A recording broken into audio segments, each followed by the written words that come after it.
Semusim berlalu, namun kau selalu peliharaku. Kasih dan setiamu tak pernah layu di hidupku. Lebih luas dari samudra, kebaikanmu Bapa takkan habis di hidupku. Lebih tinggi dari cakrawala, tak terbatas kasih-Mu. Sungguh ku bersyukur.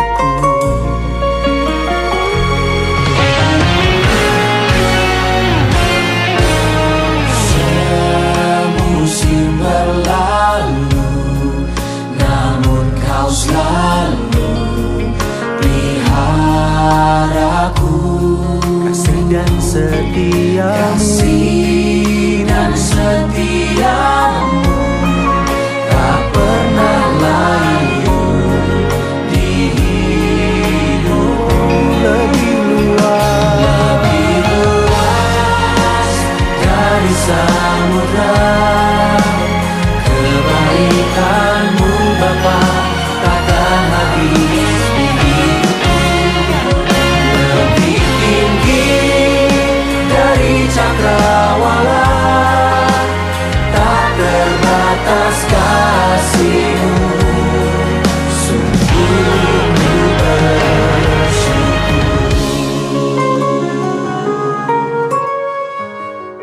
Sungguh kasih setia Tuhan tidak terbatas. Kuasa-Mu selalu ada dalam hidup kami. Oh, terima kasih Tuhan.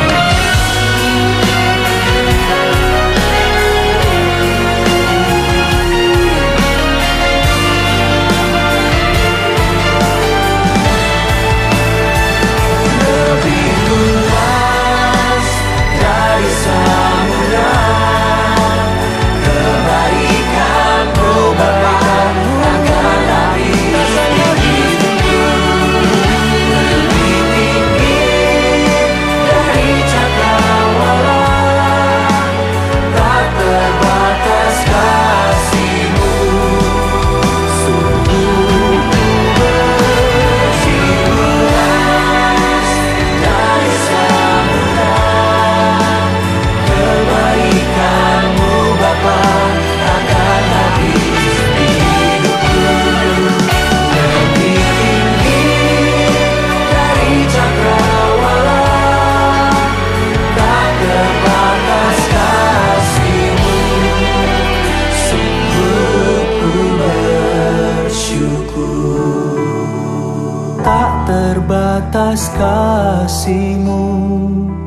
Sungguh ku bersyukur.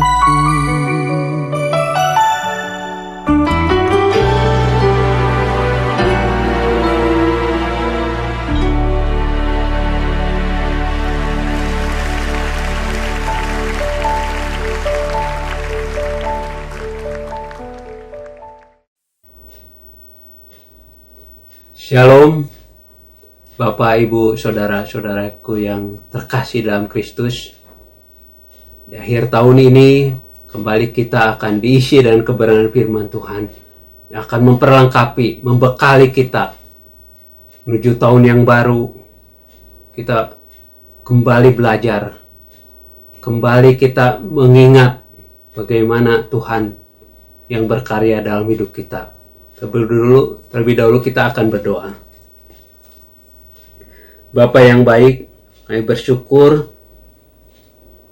di akhir tahun ini kami kembali akan dibekali dengan kebenaran firman-Mu yang menguatkan, yang menuntun, membimbing kami. Untuk kami sungguh terus berjalan sesuai dengan kebenaran-Mu Tuhan. Roh Kudus, kuasai segenap hati dan pikiran kami, baik yang menyampaikan maupun yang mendengar. Kami bersama-sama menerima berkat dari kebenaran firman-Mu. Tuhan tolong semua, meskipun ini secara online, tapi Tuhan beri kelancaran, semua terberkati dengan kebenaran firman-Mu yang akan disampaikan. Terima kasih Tuhan, dalam nama Tuhan Yesus kami siap mendengar. Haleluya, amin. Bapak, Ibu, saudara-saudaraku yang terkasih, tidak terasa sebentar lagi kita akan meninggalkan tahun 2024 ini dan akan memasuki tahun 2025. Bagaimana selama ini pengalaman kita bersama dengan Tuhan? Semakin intim, semakin lengket, semakin berpaut kepada Tuhan? Karena kita tahu, keintiman dengan Tuhan memberi kekuatan. Kita semakin mengalami, merasakan kehadiran Tuhan dalam hidup kita. Dan kita juga akan melihat bagaimana prospek kita di tahun ke depan. Atau bagaimana kita melangkah menuju tahun yang baru. Kita akan baca satu ayat yang luar biasa dari Matius 28 ayat 20b. Saya bacakan Matius 28 ayat 20b. Aku menyertai kamu senantiasa sampai kepada akhir zaman. Sekali lagi, dan ketahuilah, aku menyertai kamu senantiasa sampai kepada akhir zaman. Hari ini saya bagikan firman Tuhan dengan tema semusim berlalu, Tuhan Yesus tetap menyertai. Semusim berlalu artinya hari demi hari, bulan demi bulan, tahun demi tahun. Pada setiap waktu, dalam segala keadaan, dimanapun kita berada, Tuhan Yesus tetap menyertai. Dalam Yesaya 43 ayat 2 katakan, apabila kamu menyeberang melalui air, aku akan menyertai engkau. Atau melalui sungai-sungai, engkau tidak akan dihanyutkan. Apabila engkau berjalan melalui api, engkau tidak akan dihanguskan dan nyala api tidak akan bakar engkau. Itu satu gambaran bagaimana Tuhan senantiasa menyertai hidup kita. Kemanapun kita melangkah, dimanapun kita berada, Tuhan ada bersama dengan kita dan memberi pertolongan, memberi penyertaannya dalam hidup kita. Kalau kita lihat apalagi beberapa kasus yang kita baca dan dengar melalui media berapa hari belakangan ini, bagaimana beberapa kasus ada keluarga yang sekeluarga melakukan bunuh diri karena terjerat pinjol atau pinjaman online. Sungguh miris, sungguh benar-benar menyedihkan hal ini. Karena apa? Karena mereka merasa putus asa dan tidak ada harapan, tidak ada pertolongan, dan mereka merasa sendiri. Dikatakan psikolog, lembaga swadaya masyarakat, psikologi secara umum juga menyampaikan jangan pernah putus asa, jangan bunuh diri, terus jangan merasa sendiri. Nah, kita sebagai anak-anak Tuhan, kita bersyukur kita tidak pernah sendiri karena selalu ada Tuhan Yesus mendampingi kita. Ya, jadi Tuhan Yesus yang senantiasa menyertai itu menjadi kekuatan kita. Kita akan kupas kata per kata dari Matius 28 ayat 20b ini ya, yang kita tadi baca. Dan ketahuilah, aku menyertai kamu senantiasa sampai kepada akhir zaman. Ada berapa bagian? Saya split, saya bagi. Yang pertama, dan ketahuilah. Yang kedua, aku huruf besar. Yang ketiga, menyertai. Yang keempat, kamu. Terus yang kelima, senantiasa. Dan yang terakhir, sampai kepada akhir zaman. Ya, jadi ada 5 bagian yang kita akan kupas. Atau 6 bagian. 5 bagian kita akan kupas kata per kata dari firman Tuhan pada hari ini. Yang pertama, dikatakan, dan ketahuilah. Nah, ketahuilah adalah perintah Tuhan Yesus yang kelima dari amanat agung. Setelah kata pergilah, jadikanlah, baptislah, dan ajarlah.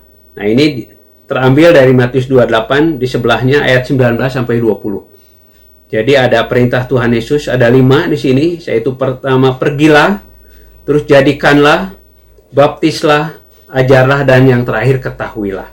Nah, dengan diakhiri dengan sebuah informasi penting yang harus diketahui sebagai bekal kita dalam melaksanakan perintah Tuhan ini, yaitu bahwa Tuhan Yesus tetap menyertai kita semua pengikutnya, dan dikatakan senantiasa sampai kepada akhir zaman. Artinya dia menyertai segenap kehidupan kita, baik dalam keluarga, dalam studi, dalam profesi, dalam pelayanan, dan juga dalam menjalankan amanat agung dari Tuhan, yaitu penjangkauan jiwa-jiwa. Seringkali dalam keadaan berat, kadang kita merasa sendiri. Aduh, saya nanggung sendirian seperti itu. Padahal kita sebagai anak-anak Tuhan, ada Tuhan Yesus selalu. Ya, kadang masalah bertubi-tubi, ini belum beres, ada lagi masalah yang datang, masalah berikutnya lagi, kita seperti tidak berdaya. Jangan takut, jangan lupa, Tuhan Yesus tetap menyertai kita. Makanya Tuhan Yesus berikan bekal ayat yang terakhir sebelum dia naik ke surga, dia bilang, ketahuilah, aku menyertai kamu senantiasa sampai kepada akhir zaman. Sungguh suatu janji, satu perkataan Tuhan Yesus yang sangat menyejukkan, sangat menghibur. Ya, itu yang pertama. Dan ketahuilah. Jadi informasi ini perlu kita ketahui dan imani. Ya, kita sudah membaca ini bukan sekedar kita tahu, tapi kita mengimaninya. Iya Tuhan, aku percaya bahwa Engkau menyertaiku sampai kepada akhir zaman, senantiasa sampai kepada akhir zaman. Lalu kata yang kedua yang kita akan kupas, kata aku. Aku di sini dalam huruf besar, jelas Tuhan Yesus sendiri yang berbicara. Ya, Tuhan Yesus yang menjamin dan mengatakan hal ini. Satu kali Tuhan Yesus bertanya kepada murid-muridnya, kata orang, siapakah aku ini? Nah, murid-muridnya jawab, ada yang mengatakan engkau adalah Yohanes Pembaptis, ada yang mengatakan Nabi Elia atau Nabi Yeremia atau salah satu nabi deh, ya. Nah, terus Tuhan Yesus bilang, tanya, kalau menurut kamu siapa aku ini? Nah, yang jawab kita tahu Simon Petrus yang jawab. Simon Petrus bilang, engkau adalah Mesias, anak Allah yang hidup. Matius 16 ayat 16 ya. Tuhan Yesus katakan, berbahagialah engkau Simon, ya. Dan disebut Petrus itu. Tuhan bilang, di atas batu karang ini jemaatku akan berdiri, ya, gereja Tuhan, seperti itu. Nah, tapi di sini kita kupas, aku dalam huruf besar di sini artinya siapa? Adalah Mesias, anak Allah yang hidup. Tuhan Yesus adalah Mesias, anak Allah yang hidup. Satu hal sebagai kunci supaya Tuhan Yesus tetap menyertai kita ialah percaya bahwa Tuhan Yesus adalah yang pertama, dia adalah Mesias. Mesias itu artinya juru selamat kita. Tuhan Yesus yang telah menyelamatkan kita. Barang siapa percaya kepadanya tidak binasa, melainkan beroleh hidup yang kekal. Yohanes 5 ayat 16. Ya. Jadi Tuhanlah juru selamat kita. Tuhan Yesuslah juru selamat kita. Kita percaya waktu kita menerima Tuhan Yesus sebagai Tuhan dan juru selamat kita, kita mendapat keselamatan. Lalu yang kedua, dikatakan anak Allah yang hidup. Tuhan Yesus adalah Allah sendiri yang menjelma menjadi manusia. Lahir sebagai manusia, perayaan Natal yang baru kita lewati, hidup sebagai manusia biasa, dia pernah beranjak remaja dan akhirnya bekerja, membantu ayahnya, dan sebagai tukang kayu juga, dan satu kali dia setelah waktunya tiba, yaitu sekitar umur 30 tahun, Tuhan Yesus memulai pelayanannya sekitar 3,5 tahun. Ya, umur 30 sampai sekitar umur 33 Tuhan Yesus melayani, dan kita tahu akhirnya Tuhan Yesus dihukum mati, disalibkan untuk menanggung dosa kita. Tapi puji Tuhan, dia bangkit pada hari yang ketiga. Hidup. Dia adalah Tuhan kita yang hidup. Ya, Tuhan Yesus sudah mengorbankan dirinya, tapi dia bangkit pada hari yang ketiga. Dia adalah Tuhan kita yang hidup. Ya. kita semua yang percaya dan menerima kebenaran ini, yaitu Tuhan Yesus adalah juru selamat kita dan Tuhan Yesus adalah anak Allah yang hidup. Kita percaya Dia akan beserta dengan kita selamanya. Ya. Nah, sekarang kita akan lihat pribadi seperti apakah Tuhan kita, Tuhan Yesus ini. Kita bisa lihat dari Yesaya 55. Kita akan kupas pribadi seperti apakah Tuhan kita, Tuhan Yesus ini, dari Yesaya 55 ayat 6 sampai 11. Yang pertama, dalam ayat 6a, carilah Tuhan selama Ia berkenan ditemui. Nah, Tuhan Yesus adalah Allah yang selalu rindu untuk ditemui. Tuhan ingin selalu dekat dengan kita. Tuhan rindu umatnya kembali kepadanya dan selalu dekat. Tuhan pengen selalu dekat dengan kita. Dalam Ulangan 4 ayat 7 dikatakan, bangsa besar manakah yang mempunyai Allah yang demikian dekat kepadanya seperti Tuhan Allah kita. Itu gambaran pada satu bangsa Israel, umat pilihan Tuhan. Dan saat ini kita juga sebagai umat pilihan Tuhan, karena percaya pada anugerah Tuhan Yesus, kita punya Allah yang demikian dekat dan selalu rindu dekat sama kita. Ya. Lalu yang kedua, dalam ayat 6b dikatakan, Yesaya 55 ini, berserulah kepadanya selama Ia dekat. Kata berseru artinya Allah selalu ingin dijadikan andalan dalam hidup kita. Apa-apa berseru sama Tuhan, apa-apa mohon pertolongan Tuhan, apa-apa meminta, berdoa kepada Tuhan. Tuhan pengen Dia itu menjadi andalan dalam hidup kita. Jangan lupa, Tuhan Yesus kita adalah Tuhan Allah yang Maha Kuasa. Tiada yang mustahil baginya. Dalam Yeremia 32 ayat 27 katakan, sesungguhnya akulah Tuhan, Allah segala makhluk. Adakah suatu apapun yang mustahil untukku? Tidak ada yang mustahil bagi Tuhan. Ketika kita berseru, ketika kita mohon pertolongannya, ini berarti kita mau mengandalkan Tuhan. Itu yang Tuhan mau. Makanya dikatakan dalam Yeremia 17 ayat 17, diberkatilah orang yang mengandalkan Tuhan. Jadi Tuhan pengen kita diberkati, hidup kita diberkati ketika kita mengandalkan Tuhan. Kita tahu juga Tuhan kita adalah pencipta semesta, cipta alam semesta ini. Sehingga Dia berkuasa atas segala sesuatu. Ya, sehingga Dia bisa menjaga, melindungi dan menolong kita. Satu kali Tuhan Yesus sudah pelayanan menyuruh murid-muridnya untuk bertolak ke seberang pakai perahu. Ya. Nah, mungkin Tuhan Yesus saat itu begitu lelah, akhirnya tertidur di buritan perahu itu. Dan saat itu terjadi angin badai sehingga perahu itu terombang-ambing. Tuhan Yesus begitu lelah lagi tidur. Dan murid-muridnya berusaha untuk mengendalikan perahu itu, tapi sulit karena angin badai dan air mulai masuk ke dalam perahu. Mereka akhirnya membangunkan Tuhan Yesus. Guru, engkau tidak peduli kami binasa. Perahu ini mau karam, mau tenggelam gitu ya. Akhirnya Tuhan Yesus bangun. Tuhan Yesus bangun langsung bilang, diam, tenanglah. Menyuruh kepada angin badai itu. Seketika langsung angin badai itu berhenti dan langsung perahu itu terselamatkan dan seluruh murid-muridnya bisa dalam keadaan aman kembali. Kita lihat Tuhan kita pencipta semesta, Dia berkuasa atas alam, Dia berkuasa atas segala sesuatu sehingga Dia bisa menjaga. Ya, kita ingat bagaimana Musa membawa sekian juta bangsa Israel keluar dari Mesir. Ketika mereka menemui jalan buntu di depan laut Tebrau dan di belakang tentara Mesir mulai mengejar lagi. Waduh, mereka begitu ketakutan. Tapi Tuhan bilang jangan takut.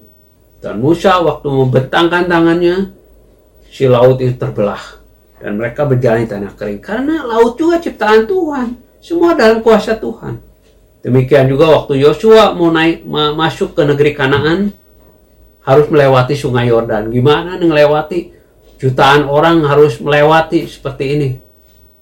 Kembali Yosua juga dia sudah mengalami bagaimana ketika bersama Musa mujizat Tuhan, dia juga lakukan hal yang sama. Sungai Yordan terbelah, akhirnya airnya dari hulu itu tertahan seperti bendungan, dan yang di hilir itu udah langsung kering. Jadi ya mereka berjalan di tanah kering. Allah kita adalah Allah pencipta semesta. Dia berkuasa atas segala sesuatu. Dia bisa melindungi. Satu kali Daud setelah mengalahkan orang Filistin, mengalahkan Goliat dan orang Filistin, para perempuan menari dengan bernyanyi, mengatakan Saul mengalahkan beribu-ribu, tapi Daud tuh puluhan ribu.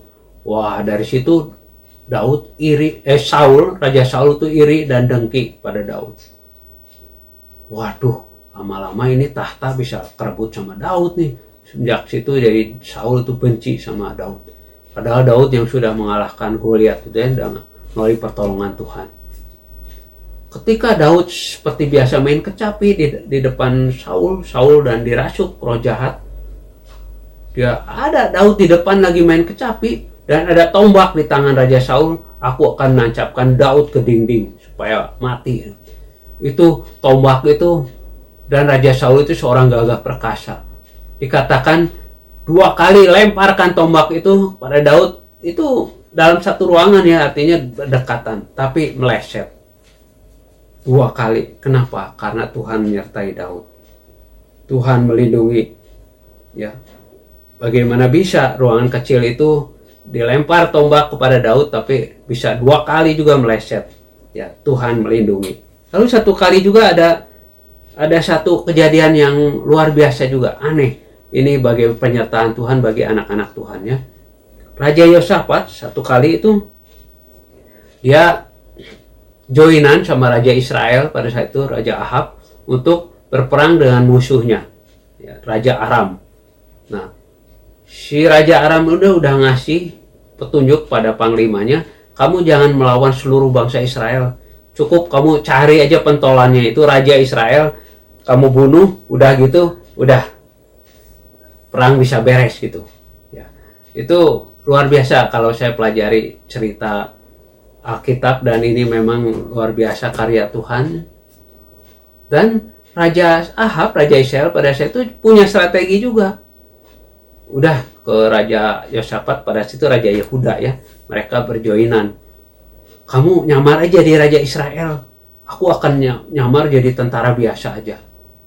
Nah, waktu tentara Aram ini melihat ada mungkin Raja Yosafat saat itu pakai baju kebesaran Raja Israel, jadi wah itu Raja Israel, kita mau bunuh dia sesuai petunjuk raja kita, bunuh rajanya aja.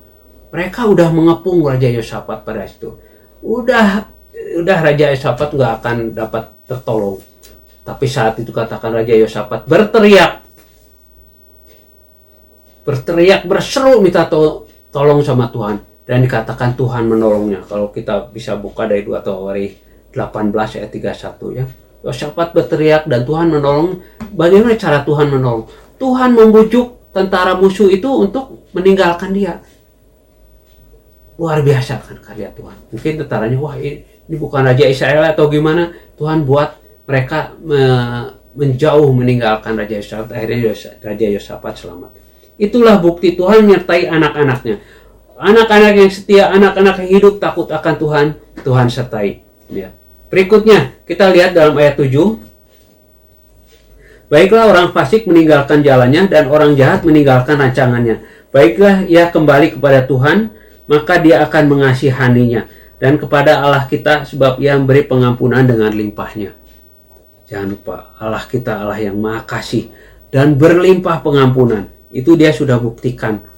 Waktu disalib, Tuhan Yesus ada sebelahnya itu orang jahat yang cukup salib. Satu orang jahat menyalahkan Tuhan Yesus tetap, tapi satu lagi bertobat ya. Kenapa kita menyalahkan ini Tuhan Yesus yang gak punya salah apa-apa? Kalau kita semestinya memang dihukum mati seperti ini salib, tapi dia, Tuhan Yesus itu gak punya salah. Dan dia katakan satu perkataan yang luar biasa, menunjukkan imannya. Yesus, ingatlah akan daku ketika engkau datang sebagai raja. Luar biasa. Tuhan bilang apa? Hari ini juga engkau ada bersama dengan aku di Firdaus. Satu keselamatan Bahkan pada orang yang sepanjang hidupnya mungkin hidup jahat, tapi di detik-detik terakhir dia mau mati, Tuhan tetap mau ampuni. Berlimpah pengampunan dari Tuhan itu. Seperti ilustrasi atau contoh perumpamaan anak yang hilang. Bagaimana Bapa itu, gambaran Bapa di surga menerima anaknya kembali yang sudah hidup jauh dari Tuhan, hidup jauh dari Bapaknya, ini sudah menghabiskan harta warisannya. Tapi waktu kembali Bapaknya menyambut dengan sukacita. Itulah Allah kita. Kalau Yeremia 31 ayat 20 katakan, tidak dapat tidak aku menyayanginya. Tidak dapat tidak aku akan menyayangi bangsa Israel, gambaran umat Tuhan ya. Lalu dalam Hosea 11 ayat 4 katakan, aku membungkuk kepada mereka untuk memberi mereka makan. Apapun Tuhan lakukan untuk keselamatan kita. Seperti Roma 8 ayat 32 katakan, ia yang tidak menyayangkan anaknya sendiri, bagaimana mungkin ia tidak mengaruniakan sesuatu kepada kita bersama-sama dengan dia. Jangan pernah ragukan kasih Tuhan kepada kita. Berikutnya dalam ayat 8 dan 9, sebab rancanganku bukanlah rancanganmu, dan jalanmu bukanlah jalanku. Demikianlah firman Tuhan. Seperti tingginya langit dari bumi, demikianlah tingginya jalanku dari jalanmu, dan rancanganku dari rancanganmu. Kita punya Allah. Di dalam Tuhan Yesus adalah Allah yang sempurna. Rancangan dan jalannya sempurna. Dalam Mazmur 18 ayat 31 katakan, adapun Allah jalannya sempurna. Manusia itu hanya bisa melihat 1 meter ke depan. Artinya begitu, di depan aja. Tapi Allah melihat jauh ke depan.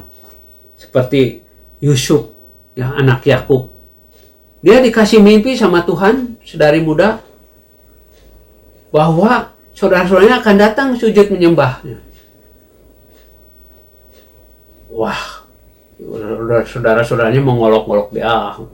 Satu kali Yusuf dijual kepada saudagar dari orang Arab pada saat itu ya, akhirnya dijual ke pegawai dari Firaun, yaitu Potifar. Nah, saudara-saudaranya bikin, wah, gimana mimpi kamu tuh? Kami akan sujud menyembah. Sepertinya rancangan akan gagal, tapi rancangan Tuhan sempurna. Kita tahu di akhir tetap Yusuf itu jadi Perdana Menteri di negeri Mesir, dan saudara-saudara sujud menyembahnya. Jadi kita lihat rancangan Tuhan itu sempurna. Dia adalah Allah yang sempurna. Ya. Berikutnya dalam ayat 10. Sebab seperti hujan dan salju turun dari langit dan tidak kembali ke situ, melainkan mengairi bumi, membuatnya subur dan menumbuhkan tumbuh-tumbuhan, memberikan benih kepada penabur dan roti kepada orang yang mau makan. Ayat ini menggambarkan bahwa Allah kita Allah yang melihara hidup kita. Sadarilah, kita ada saat ini adalah karena kasih karunia-Nya yang setia memelihara kita. Tuhan Yesus memberi kesehatan, kecukupan, kekuatan kepada kita. Jangan lupa untuk selalu bersyukur. Filipi 4 ayat 19 katakan, Allahku akan memenuhi segala keperluanmu menurut kekayaan dan kemuliaan dalam Kristus Yesus. 40 tahun bangsa Israel mengelilingi padang gurun sebelum masuk negeri Kanaan. Dikatakan bajunya, pakaiannya tidak rusak, kasut atau sepatunya tidak rusak juga. Dalam Ulangan 29 ayat 5. Kenapa? Karena Tuhan yang memelihara. Tuhan memberi makan melalui mana yang seperti roti itu, mereka dipelihara sehingga tidak kelaparan. Bayangin di padang gurun ada makanan apa, tapi Tuhan sendiri yang beri makan. Terus mereka dilindungi dengan tiang awan. Ketika mereka berjalan siang hari, teduh, jadi tidak kepanasan. Terus pada malam hari kalau harus berjalan, ada tiang api juga memberi kehangatan, karena malam hari di gurun itu sangat dingin. Ini gambaran Tuhan memelihara hidup kita. Seperti itu juga hidup kita sekarang. Coba kita renungkan, kita bayangkan bagaimana Tuhan memelihara hari demi hari. Meskipun dari tahun-tahun kemarin pemimpin bangsa udah bilang, waduh tahun 2024 akan gelap. Itu dikatakannya 2023. Ternyata sekarang 2024 akan berakhir. Kita bisa melaluinya bersama dengan Tuhan. Ya, jangan lupa untuk selalu bersyukur pada Allah yang memelihara kita. Lalu dalam ayat 11 katakan, pribadi seperti apakah Tuhan Yesus ini? Dalam ayat 11 katakan, demikianlah firmanku yang keluar dari mulutku, ia tidak akan kembali kepadaku dengan sia-sia, tapi ia akan melaksanakan apa yang kukehendaki dan akan berhasil dalam apa yang kusuruhkan kepadanya. Berikutnya dalam keenam, pribadi yang keenam dari Tuhan kita, yaitu firman-Nya ya dan amin. Kalau 2 Korintus 1 ayat 20 katakan, sebab di dalam Kristus itu ada ya. Kristus adalah ya bagi semua janji Allah. Katakan, firman-Nya ya dan amin dan pasti terjadi. Janji-janji Tuhan adalah jaminan bagi kita. Apa yang dia katakan pasti terjadi. Beda sama manusia ya. Makanya kita jangan berharap sama manusia. Kalau manusia itu ya mudah ingkar janji. Kenapa? Karena memang tidak berniat menepatinya. Yang kedua tidak sanggup menepatinya. Ya. Kita tahu kalau manusia itu mudah berjanji tapi mudah juga mengingkari. Kenapa? Yang pertama itu nggak niat menepati. Memang tujuannya menipu atau mau bohongin. Ya. Jadi bukan untuk melakukan, tapi beda dengan Allah kita. Dikatakan dalam Bilangan 23 ayat 19, Allah bukanlah manusia sehingga ia berdusta. Bukan anak manusia sehingga ia menyesal. Masakan ia berfirman dan tidak melakukannya, atau berbicara dan tidak menepatinya. Artinya kita punya Allah yang tidak pernah berdusta. Dia tidak berniat untuk ingkar janji. Dia selalu menepati janjinya. Lalu yang kedua, manusia mudah ingkar janji. Kenapa? Karena tidak sanggup. Ya, orang mau pemilu, wah janji kampanye, waktu kampanye berjanji ini itu. Kalau soal nanti dilakukan enggaknya bagaimana nanti. Tapi banyak nggak sanggup kan menepati janji kampanye itu. Seperti juga orang tua. Mungkin seorang ayah bilang ke seorang anaknya yang remaja, sok rajin belajar ya anakku. Nanti kalau naik kelas atau jadi juara dikasih hadiah handphone yang terbaru, seperti itu. Tapi ternyata pas kenaikan kelas, anaknya udah jadi juara, nggak sanggup belinya karena, waduh, papa ini lagi sepi nih, pendapatannya berkurang. Maaf ya, nggak bisa. Paling cuma bisa gitu. Karena kenapa? Sebagai manusia tidak sanggup menepati. Mungkin pengen ngasih, tapi karena tidak sanggup, ya tidak bisa menepatinya. Tapi Allah kita, Allah yang Maha Kuasa, Dia sanggup. Kalau Dia sudah berfirman, Dia sudah berkata, Dia sanggup melakukannya. Ya, Dia menepati apa yang Dia ucapkan. Kita lanjutkan. Itu dari aku ya, siapakah Tuhan Yesus ini, yaitu Dia Mesias, anak Allah yang hidup, dan pribadi seperti apakah Tuhan kita, Allah yang selalu rindu untuk temui, Allah yang selalu ingin jadikan andalan dalam hidup kita. Ketiga, Allah yang Maha Kasih dan berlimpah pengampunan, dan juga Allah yang sempurna, rancangannya sempurna. Kelima, Dia adalah Allah yang melihara hidup kita. Dan yang keenam, firman-Nya adalah ya dan amin. Apa yang Dia ucapkan, Dia akan tepati. Ya. Berikutnya kita lihat kata berikutnya dari Matius 28 ayat 20 tadi, yaitu menyertai. Dan ketahuilah, aku menyertai. Nah, sekarang kata menyertai artinya apa? Artinya selalu ada. Setia bersama dengan kita, menemani, mendampingi. Dalam Ulangan 31 ayat 6 katakan, Dia tidak akan membiarkan engkau, Dia tidak akan meninggalkan engkau. Dia Allah yang selalu ada. Karena Dia adalah Allah yang Maha Hadir. Kalau Mazmur 139 kita baca ya, ayat 7-10, kemana aku dapat pergi menjauhi roh-Mu? Aku pergi mendaki ke langit, Engkau ada di sana. Terus aku mendiami di ujung laut, di situ pun Engkau menuntun aku. Engkau selalu ada dimanapun, karena Dia Allah yang Maha Hadir. Ya, Dia selalu ada. Tidak pernah membiarkan kita. Dia sangat peduli. Ya, Dia bukan pribadi yang cuek, ya, membiarkan. Tidak, Dia Allah sangat peduli. Kalau kita lihat, baca dari kitab Hakim-Hakim juga ya, berkali-kali bangsa Israel itu meninggalkan Tuhan. Tapi ketika bertobat, Tuhan nggak pernah biarin. Tuhan itu nggak tahan untuk membiarkan mereka. Tuhan menolong mereka kembali. Ya. Lalu Tuhan kita juga tidak pernah meninggalkan. Katakan dalam Mazmur 27 ayat 10, katakan, sekalipun ayahku dan ibuku meninggalkan aku, tapi Tuhan menyambut aku. Ini buktikan seorang yang bernama Jeftha, seorang pahlawan gagah perkasa di Gilead. Dia tuh anak dari Gilead sendiri, tua-tua sendiri di bangsa Gilead pada saat itu.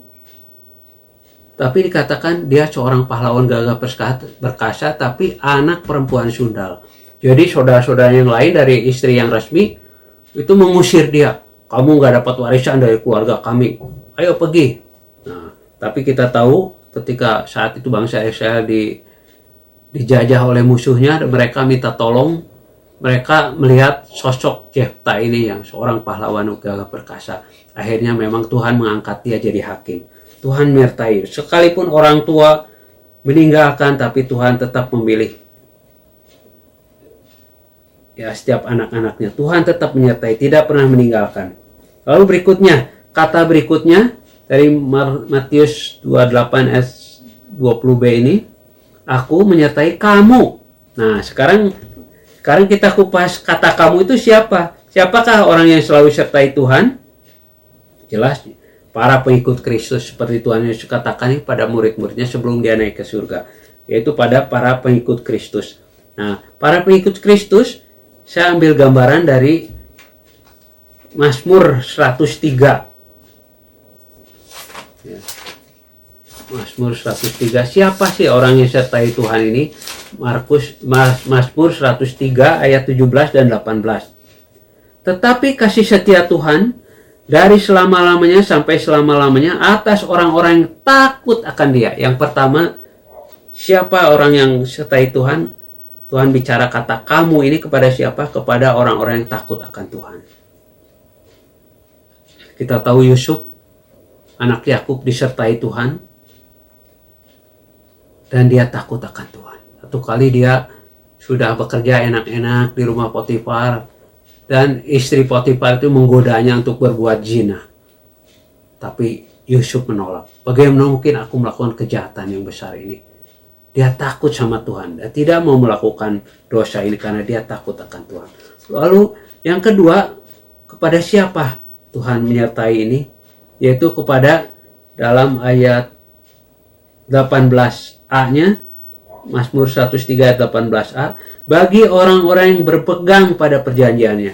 Jadi Tuhan menyertai orang-orang yang berpegang pada janji-janji Tuhan, yang senantiasa berharap dan mengandalkan Tuhan. Kaleb, dia waktu diutus atau jadi mata-mata bersama 11 orang yang lain, tiap suku perwakilan untuk masuk negeri Kanaan. Kita tahu 10 pengintai yang lain itu tidak percaya, dan mereka akhirnya menawarkan hati bangsa Israel udah gak mau masuk ke negeri Kanaan. Hanya Kaleb dan Yosua yang teguh berpegang pada janji Tuhan. Dikatakan, ayo kita pasti mengalahkan mereka karena Tuhan menyertai kita. Ya, tapi kita tahu akhirnya mereka tidak masuk dan harus keliling padang gurun selama 40 tahun ini. Dan karena Kaleb bersikap seperti itu, Tuhan memberi hadiah melalui Musa. Katakan Kaleb ini jiwanya lain, akan mendapat satu milik pusaka tanah yang subur, yaitu Hebron. Ya, waktu akhirnya Yosua masuk dan bangsa Israel mulai mengalahkan musuh-musuhnya, Kaleb ini ingat janji Tuhan itu. Dia pegang janji Tuhan. Pada saat Tuhan sudah berjanji memberikan tanah yang spesial buatku. Dia ingat janji-janji itu. Dia terus berharap. Dan dia mengandalkan Tuhan. Dan dia akhirnya berhasil mendapatkan Hebron. Ya. Lalu yang ketiga, dalam ayat 18b ini. Dan yang ingat untuk melakukan titahnya. Artinya, Tuhan menyertai orang-orang yang selalu taat firman Tuhan. Kita tahu Daniel itu sangat taat beribadah. Dan dia taat setiap firman Tuhan. Dan dikatakan waktu dia dihukum masuk gua singa, dikatakan Tuhan kirim malaikatnya, mengutus malaikatnya untuk mengatupkan mulut singa-singa ini sehingga Daniel tidak diapa-apakan. Daniel disertai Tuhan karena dia taat akan firman Tuhan. Begitu juga dengan teman-temannya, Sadrah, Mesah, Abednego. Satu kali Raja Nebukadnezar bikin patung yang sangat besar, terus semua bangsa Babel dan seluruh kerajaan Babel itu harus menyembah patung itu. Tapi Sadrak, Mesak, dan Abednego nggak mau nyembah. Udah diancam masuk dapur api, tetap tidak mau. Dipanaskan dapur api 7 kali lipat lagi lebih panas. Mereka tetap nggak mau. Kita tahu akhirnya mereka masuk ke dapur api. Dan waktu mereka masuk, Raja Nebukadnezar itu kaget. Kan, tadi yang kita masukin kan 3 orang. Tapi kok saya lihat ada 4 orang nih. Dan 1 orangnya itu seperti anak dewa. Itu satu gambaran bagaimana Tuhan Yesus sendiri menyertai Sadrak, Mesak, dan Abednego di dapur api itu. Dan mereka selamat. Tuhan menyertai langsung orang-orang, anak-anak yang takut akan Tuhan, yang berpegang pada janji-janji Tuhan, dan senantiasa taat akan firman Tuhan. Lalu berikutnya, dalam kata berikutnya, senantiasa, ya. Dan ketahuilah, aku menyertai kamu senantiasa. Nah, senantiasa itu dalam Kamus Besar Bahasa Indonesia berarti selalu, selamanya, tidak putus-putusnya, dan tidak pernah tidak. Artinya di segala waktu dan kesempatan. On terus, tidak ada kecuali, tidak pernah tidak. Kita ingat firman Tuhan di Mazmur 121, Tuhan itu yang tidak pernah terlelap, tidak pernah tertidur. Tuhan yang senantiasa menyertai, menjaga kita, melindungi kita. Jangan lupa, senantiasa, tidak pernah tidak, Tuhan menyertai kita. Lalu berikutnya dalam kata-kata yang terakhir dari Matius 28 ayat 20b ini, aku menyertai kamu senantiasa sampai kepada akhir zaman. Artinya apa? Sampai selama-lamanya. Tuhan Yesus tetap menyertai dan mendampingi hingga kita selamat sampai ke tujuan, yaitu ke rumah Bapa yang kekal. Pegang kuat-kuat Matius 28 ayat 20b ini. Dan ketahuilah, aku menyertai kamu senantiasa sampai kepada akhir zaman. Jadikan ini pegangan hidup kita, jaminan hidup kita. Jangan takut. Dalam Yesaya 41 ayat 10 katakan, jangan takut, sebab aku menyertai engkau, kata Tuhan. Jangan takut, sebab aku menyertai engkau. Jangan khawatir, jangan putus asa. Musim boleh berganti, kasih Tuhan tetap abadi. Bagaimana prospek tahun depan nih? Perang masih berlangsung, ya, di Rusia, Ukraina, di Timur Tengah juga tambah ramai, malah menyebabkan ini dampaknya itu ke berbagai hal, termasuk krisis energi, ya, terus biaya-biaya hidup yang meningkat. Kita jangan lupa, sebagaimana di waktu-waktu yang lalu Tuhan menyertai kita, Tuhan Yesus menolong kita. Kita tahu juga di waktu-waktu yang akan datang, Tuhan Yesus yang begitu mengasihi kita tetap akan menyertai kita semua, umat yang mengasihinya. Biarlah firman Tuhan pada malam hari ini, pada hari ini, membekali kita, menguatkan, dan kita boleh mengimaninya bahwa Tuhan Yesus senantiasa berserta dengan kita. Amin. Mari kita berdoa. Bapa di surga, di dalam Tuhan Yesus yang Maha Kasih, kami bersyukur di penghujung tahun ini kami dibekali dengan kebenaran firman Tuhan, dengan satu ayat yang luar biasa. Ketahuilah bahwa Tuhan Yesus menyertai kami senantiasa sampai kepada akhir zaman. Kami imani, kami percaya, dan kami yakini hal ini Tuhan, karena sudah terbukti di hari-hari yang lampau Tuhan menyertai kami, menolong kami, memberkati, mendampingi, menemani kami. Kami tidak pernah sendiri, dan kami percaya memasuki tahun yang akan datang, kami tetap disertai dengan Tuhan Yesus. Musim boleh berganti, tapi Tuhan Yesus tetap menyertai kami. Terima kasih Tuhan untuk jaminan firman-Mu. Terima kasih untuk keberadaanmu yang luar biasa dalam hidup kami. Kami boleh rasakan hari demi hari penyertaan Tuhan yang sempurna, penyertaan Tuhan yang luar biasa. Kami bersyukur punya Allah seperti Engkau ya Tuhan Yesus. Berkati setiap kami, umat-Mu Tuhan, tetap setia mengikut Engkau sampai Engkau menjemput kami. Terima kasih Tuhan. Di dalam nama Tuhan Yesus kami berdoa dan bersyukur. Haleluya. Amin. Puji Tuhan. Tuhan Yesus memberkati.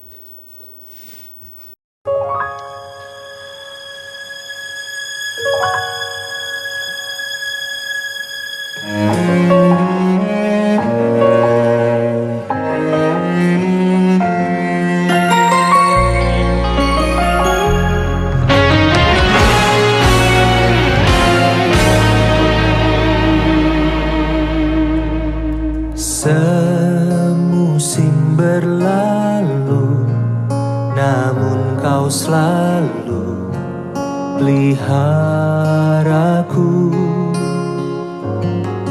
Kasih dan setiamu tak pernah layu di hidupku. Lebih luas dari samudra, kebaikanmu Bapa takkan habis di hidupku.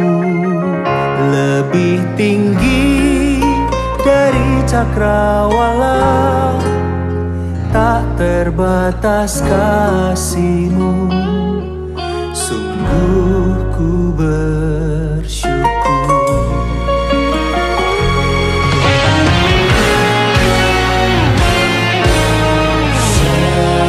Semusim berlalu, namun kau selalu peliharaku.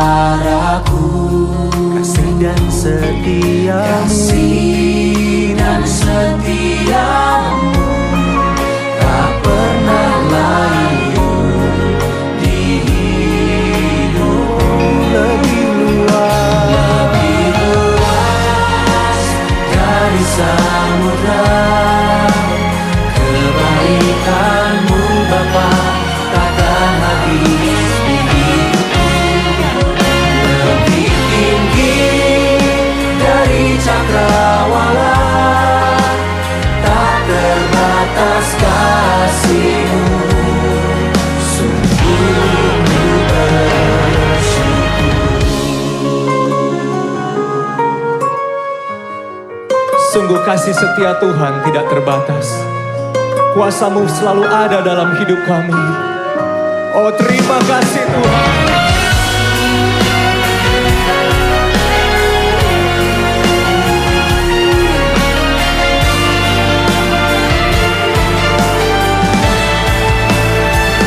Lebih luas dari samudra, kebaikan-Mu Bapa takkan habis di hidupku.